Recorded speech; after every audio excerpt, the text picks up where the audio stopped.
ये जहेज है क्या? हमारी बड़ी बहू अभी उम्र से वापस आई, अल्लाह कबूल करे। उसी ने आपके लिए ये तहाइफ भेजे हैं। हाय, बहुत शुक्रिया सानिया साहिबा, अल्लाह कबूल करे। अल्लाह उन्हें भी नसीब करे जिसने उसका घर नहीं देखा। आमीन।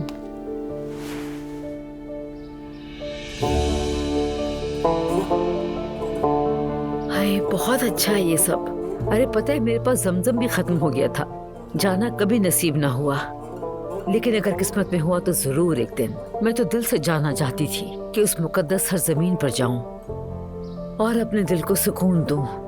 मैं भी बाकी लोगों की तरह वहां जाकर इबादत करूं, तवाफ करूं, शुक्र अदा करूं। बस जल्द बुलावा आ जाए मेरा। आमीन।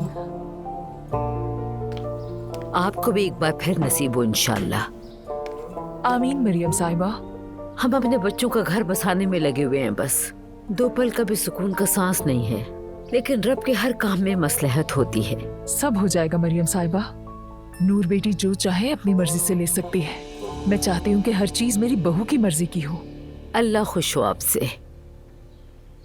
तो ठीक है, फिर चाय वगैरह पीने के बाद हम लोग निकलते हैं यहाँ से। क्या कहती हो बेटा?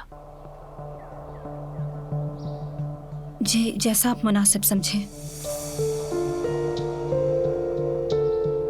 तुम्हें ज्यादा बातचीत करना पसंद नहीं है?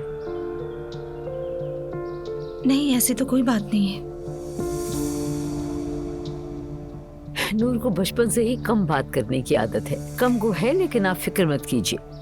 ठीक है, तो मेरा ख्याल है चलते हैं अब। नूरा आपा, मैं आपसे एक बात कहना चाह रही थी कि आप जरा आ सकती हैं मेरे साथ? आती हूँ।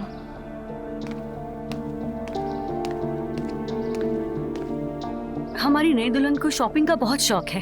घर में कभी देखा नहीं होगा ना, जो भी बाहर जाता है कुछ मंगवा लेती है।